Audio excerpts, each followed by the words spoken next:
Shalom to our viewers in InfoLight TV. Joining us today, as usual, is Dani Rubinstein, analyst for the Haaretz newspaper and for InfoLight TV. Dani Rubinstein, shalom. Shalom. Tell us, please, how do you see the tragic event of yesterday in Beit Hanun, and how do you think it will affect the already complicated situation between Israel and the Palestinians? Unfortunately, the effect will be negative, the way I see it, because Hamas become much more stronger because of this tragedy in Beit Hanun. Nobody in the Palestinian political arena, is talking today about any friendship with Israel, negotiation with Israel. On the contrary, everybody asks for revenge. Everybody asked to respond in a very hard way against Israel. I saw today the Palestinian newspapers, all of them, the front page is full with headlines like rivers of blood in Beit Hanun, we want revenge, and stuff like this. And it's very, very, I would say, for me, not only personally, but as a human being, it's a real tragedy. Mm-hmm. And how do you think inside the Israeli government, for the internal Israeli politics, how do you see the situation of Amir Peretz and the Israeli government now after this event? The government today of Israel is on a very solid basis. The coalition is wide, and one can say that the situation of the government in Israel is quite good. I don't think so. I think that Amir Peretz, up till now, he is in his office for a few months. On those few months, we saw only failures. We saw the war in Lebanon. We saw now what happened in Gaza. As a Minister of Defense, it's quite, I would say, it's quite not. Nobody can say that he didn't have luck. Of course he didn't have luck, but maybe he's not capable to do this job as a Minister of Defense.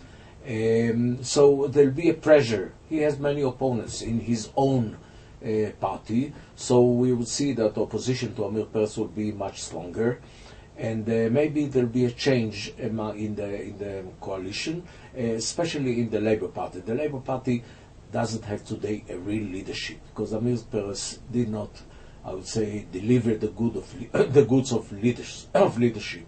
Mm-hmm. And I would say that we can expect some changes in the Labour Party. And now we see that the situation now between Israel and the Palestinians is very difficult, even more complicated. The military operation was meant to stop the launching of Qassam rockets to Israel, and now the military and the security situation is even worse. Which steps do you think Israel should do now to go out of this difficult situation? First of all, you're right. The rockets, it didn't stop the rockets. Once we are not there, there will be rockets. We have to remember that even after the reoccupation of Beit Hanun last week, the Palestinians continue to launch those rockets on Sderot. Well, I think that the real answer to this question is negotiation and ceasefire. And we need a change in the Palestinian leadership. Not a change, nobody would change today the Hamas or change the PLO or the Fatah movement. But the only chance for change is a unity government. And there are talks among them to establish a new government with experts. It will be a technocrats cabinet and not political one, with somebody who's a natural leader or figure as a prime minister. Maybe it will bring some stability to Gaza, but and we have to push in this direction. I don't know how exactly we can do it. We can encourage some economic development in Gaza. We can pay them some of the money that we owe them. We can ask countries in the world, all the donors, to give them money, but it would happen only after the establishment of this unity government, of this new cabinet that would not be a Hamas government. The problem is that they cannot find a solution between themselves, because it depends also about one major question for us, and this is the releasing of Gilad Shalit, of our soldier that is captured there.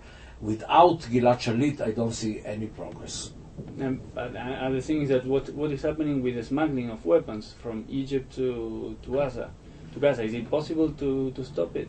It's possible to do everything in Gaza once you have a stable regime in Gaza. Now there's an anarchy there, there's chaos there. Once you have this chaos and anarchy, nobody can control nor the Hamas rockets, neither the smuggling of weapons through those tunnels. The only way to do it is to bring stability and some prosperity, economic prosperity in Gaza.